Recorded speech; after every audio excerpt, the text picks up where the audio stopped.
Hello and welcome to another episode of Friday Fiber Chat. My name is Sarah. This channel is where I share all about my crafty projects.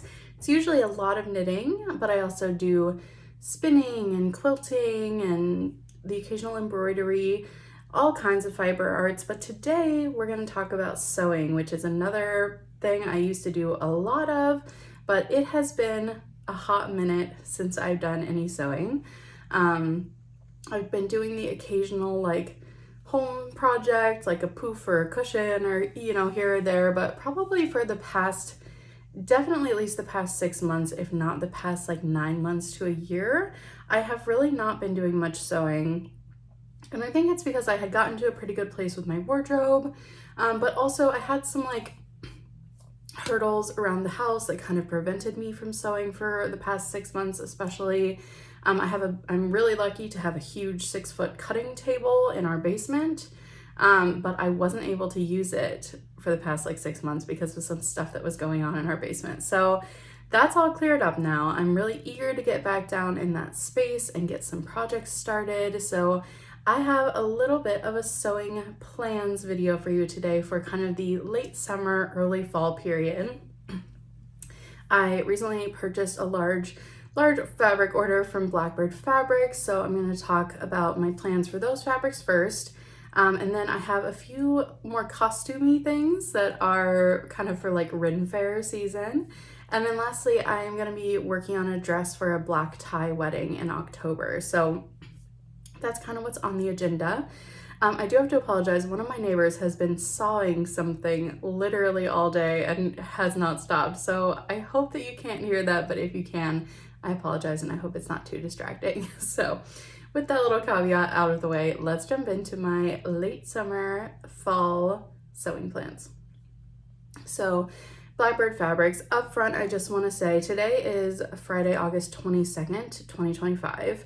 And I purchased these fabrics a little over a month ago from Blackbird Fabrics, which is a Canadian fabric company. And they are definitely one of my favorites. I've purchased from them for years. I really love all of their fabrics.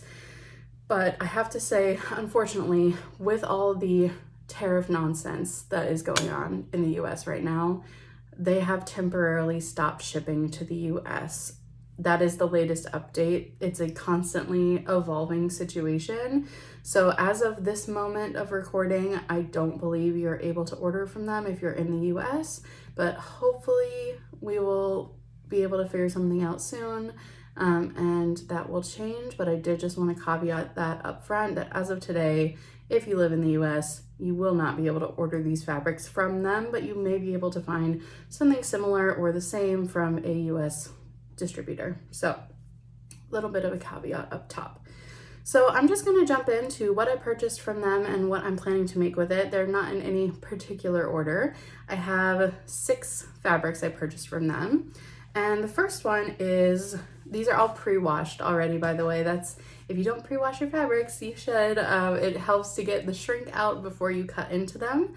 And if you don't pre-wash them, your finished garments can turn out smaller than you anticipated after the first wash. So these are all pre-washed. They're not folded up the best, but the first thing I purchased from them was this navy blue cotton twill. So this is their lived-in cotton twill. The color is midnight blue. It's 100% cotton, and it is super, super lovely. It's I would say a medium to heavy weight, and my plan for this is to make the Juniper dress by Tiana Herring, which I can put a photo of that here. This is kind of a dupe of the popular brand Noble's dress. They have a zip-up utility dress. And I have one of those dresses from Noble, the short version, and I really, really like it. So I would love to make a long version, like Tiana's version here, in this navy blue twill. The zip on the long version opens from either end, so you can unzip it from the bottom a little, unzip from the top. It's very, very cute. And yeah, Tiana is a super size inclusive designer, so we love to see that. All right, next one is some really pretty cobalt blue linen. Oh, I love this color. It's so bright. This is their washed linen in the color cobalt, 100% linen. And this one, my original plan was to make the Shoreline Shift by Kate and Nunn. I can put a photo of that here. And I still might do that, but I will definitely lengthen it if I do. I don't know. It looks really nice in some photos I've seen, and in others it looks like a little bit sloppy. Not to like say that it's anyone's workmanship. I think it's just a very simple pattern, and sometimes those can kind of go one way or the other, and I'm not 100% sure about it.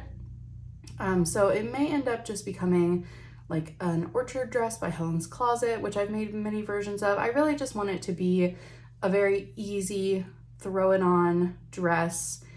And I would like it to be a tank top or spaghetti strap so that I can layer like sweaters or jackets over it in the winter, because this can be a year-round color for me.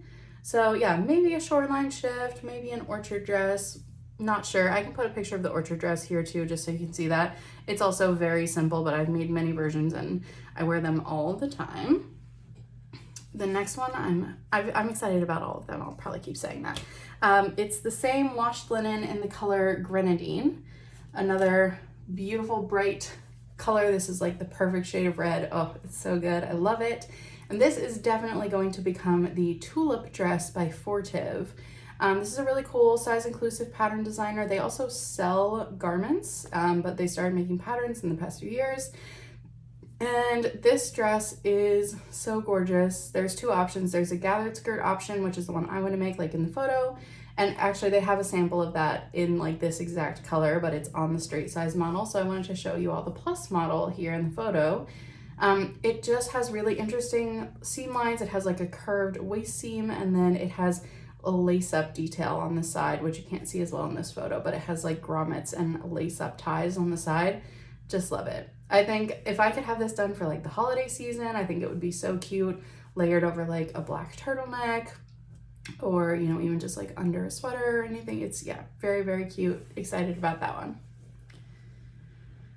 Next is the everyday linen. So I would say the washed linen, to compare, this is the everyday linen in the color Cranberry.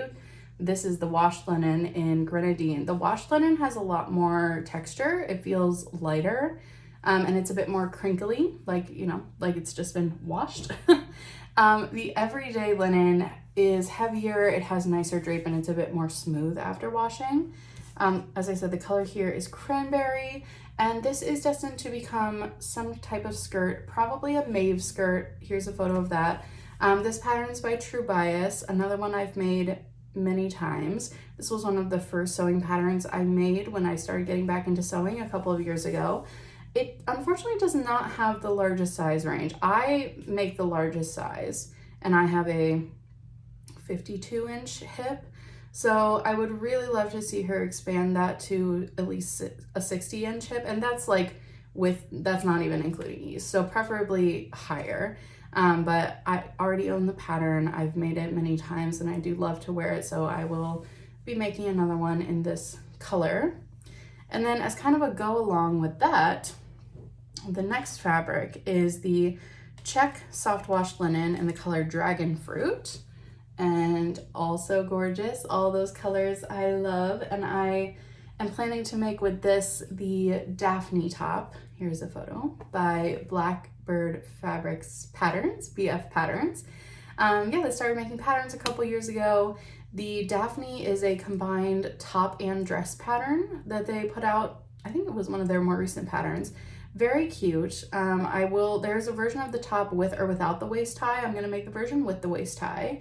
And I thought that that would be really cute with my Cranberry mauve skirt, or denim or black or anything. It would just be super cute. I just love these colors. I bought a lot of red. I didn't even realize until the order arrived. I was like, oh, I really had like a theme for this one. Also, my cats are yelling in the background. I apologize. Oh my goodness. So yes, this is gonna be the Daphne top. All right, and last of the Blackbird fabrics, sorry, the cat is distracting me, is their Bloom block printed organic cotton batiste in the color Tomato, Quartz, and Black. And this is 100% cotton, one of their original block prints. So gorgeous, love it. And this is gonna be the Daphne dress. So I really fell in love with this specific version of the Daphne dress in the same print. It's just a different colorway. I may consider adding the waist tie to the dress as well. They don't have a version like that in the pattern, but I think it would be a pretty easy hack, so I may do that just to give a little bit more shape. Like, I love a boxy oversized garment, but in this one specifically, I think I might prefer with a little bit more waist shaping. But yeah, that's going to be in this gorgeous block print. I'm very excited for that one as well. I'm excited for all of them, as I said. All right, so that's it for my Blackbird fabric stuff. I would love to hear if you've made any of these patterns, or if one particularly stuck out to you, let me know. The rest of what I have to share, I have like 4 more projects to share with you. And the next few are the kind of like costumey Ren Fair category, or the next 3. So the first one's actually what I'm wearing. So I already finished one of these projects. Last weekend, I finally like busted out my machine. I had already had this cut out for like months. So I finally just got around to sewing it up. And basically the Ren Fair season is starting here in Ohio. It's kind of like late August through the end of October. And my sister and her friends got Troy and I, my partner, super into it in the past couple of years. And it is really, really fun. We really enjoy going. So this year I was like, I'm gonna like up my costume game. My vibe is like craft witch. Okay, that's kind of what we're going for. So I have a vision that I can talk you through. So the first piece of that was this dress, which is the Clara dress by Silver Saga Patterns. I'll stand up here so you can actually see it. Very, very pretty. So you can see it has elastic around the neckline and the top of the sleeves. And then it has elastic channels under the bust and at the waist, as well as around the bottom of the sleeve. So you get this really pretty, like peasant-y looking top, and then it has this amazing full sleeve with the ruffle.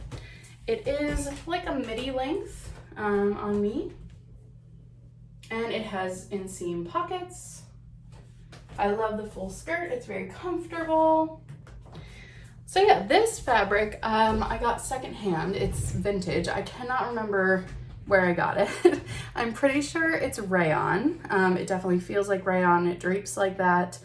And it just washed and like wears beautifully. And so this is kind of the base of my Ren Fair costume, but I really think it's very beautiful on its own as a dress. So I love that it can hopefully do double duty and be like a really pretty fall dress for me, as well as part of a potential costume. So the second piece of the costume is a corsety little top to go over top of this. And it is a version of a pattern I've already talked about. This is the tulip corset top, I guess, also by Fortive. And I have a muslin here that I made months ago, so it's very wrinkly, but this is what it looks like. It has these super cute scallops at the bottom, and you can see this is all one piece, like the strap into the center front of the bodice that creates that curved hem. It also has the lace up side panels. This is the back, and this was just a muslin that I made to check the fit. I do need to make some fit adjustments, so you can kind of see it's going to be like this. Super cute. I need to shorten the strap a little bit, but really kind of just like re-angle it. And then I needed to take out of the bottom. So I was between, my bust is a smaller size than my waist in the size chart. So I had kind of graded out at the waist, and I really just don't need to do that. I think going just with the size for my bust and having it be a little tighter at the waist is going to be just fine. So some little pattern adjustments I need to make, but my plan is to make this out of some denim scraps that I have. These scraps are the bold denim from Blackbird Fabrics, but I have this burgundy and this brown, and my plan is to kind of make a scrappy version. So like the center panels will be one color and the side panels will be another, and I might even alternate, like on the front if it's like brown burgundy brown, the back might be burgundy brown burgundy, we'll see. And then that's gonna go over this dress. So I think that'll be really pretty. I'd also love to eventually maybe do some like embroidery on top of it or something to kind of give it that more crafty vibe. I don't know if I'll have time to get to that this year, but I think it's something I could do after it was finished, just add it on top.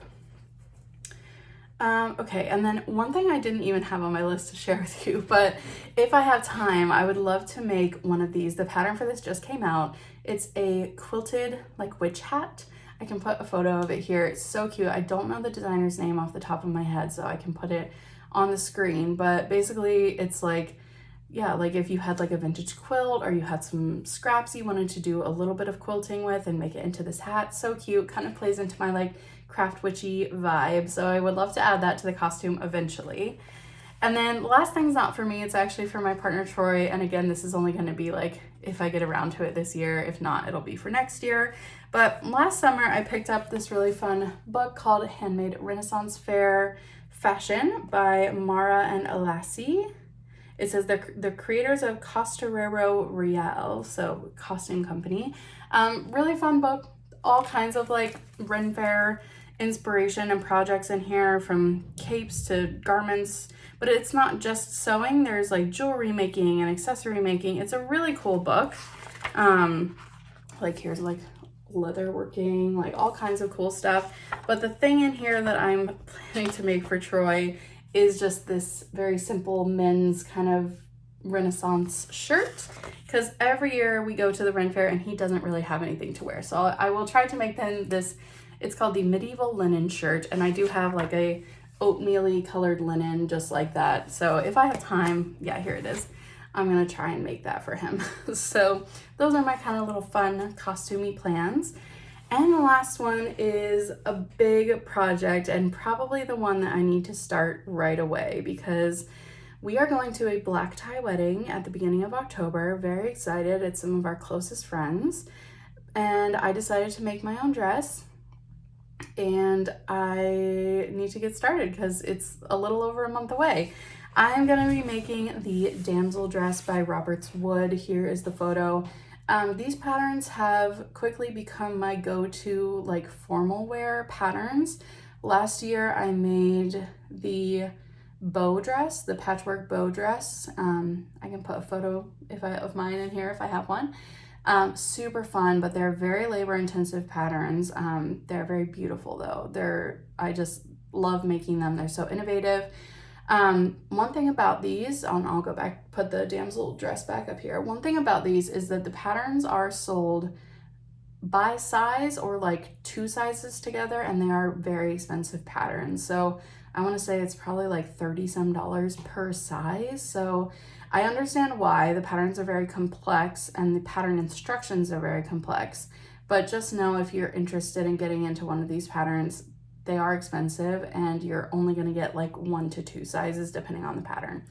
So I'm making the damsel dress for this wedding, and I found some very fun fabric that's either going to be fabulous or horrible, and I can't tell yet. So I don't think I'll be able to tell until I start, but I wanted something very specific for this. We were also asked to wear like fall-ish colors, so you know, browns, yellows, oranges, greens, burgundies, and this I might wear to like the cocktail night the night before because we were asked to wear the same colors there, but for the wedding, none of those are really great colors for me. I asked if I could wear navy and they said yes. So what I found is taffeta, believe it or not, from Mood, and here it is. So it's a 2-tone taffeta. One direction is navy and the other it is burgundy. So I think this could be very cool in this dress. It's gonna look kind of wild and like iridescent and crazy, but hopefully in a fun way. I will keep you all posted on that. I'm gonna need to start that one like this weekend probably. I just don't wanna be rushing to finish it at the last minute, because if it doesn't work out, then I'm gonna be stressing and not sure what I'm gonna wear. So that should be a very fun project. As I said, this is from Mood. If I ever need like real specialty fabrics, that's usually where I look. They're based out of New York. It is 100% polyester, which is not my ideal. However, you just can't achieve an effect like this with a natural fiber. You know, I sew 99% natural fibers, but sometimes for something really special or over the top, you kind of gotta go with like the effect that you're going for. So hopefully that'll turn out really cool. That is all I have for you today. Those are my late summer and fall sewing plans. Love to hear what you think or what you're sewing right now. It's been nice to kind of, I'm not taking a break from knitting, certainly, but it's been nice to kind of explore this again and be able to just switch up what I'm doing throughout the day. If I need a break from knitting or, you know, whatever it may be, I can kind of do something a little bit different. Oh, the other thing I did to make this easier for myself was get all of my patterns printed in A0 format. I used to painstakingly cut and tape together every single pattern that I made. And I'm not saying I'll never do that again, because I'm sure that I will, but I wanted to be able to get a lot of these things sewn fairly quickly in the next month or two. And I just kind of eliminated that hurdle for myself by getting them printed A0. I didn't do that much research and probably did not find the most cost-effective place to do this, but I've since received a couple like recommendations for where to get things printed a little bit cheaper. So I would say if you feel like you have some hurdles up in front of your sewing right now, maybe consider, if you can afford it, because it is expensive, take one hurdle out of the way and just get your patterns printed, because that is definitely, the idea of printing out all these patterns and cutting them out and taping them together was definitely keeping me from sewing also. So just a little note. With that, thank you so much for watching. I hope you enjoyed seeing all these fun patterns and fabrics. And next week I'll be back with a regularly scheduled podcast episode where you'll probably see this again and more of a knitting update. And yeah, I hope to see you there. Until next time, I hope you get lots of crafting time in, and I'll see you then. Bye.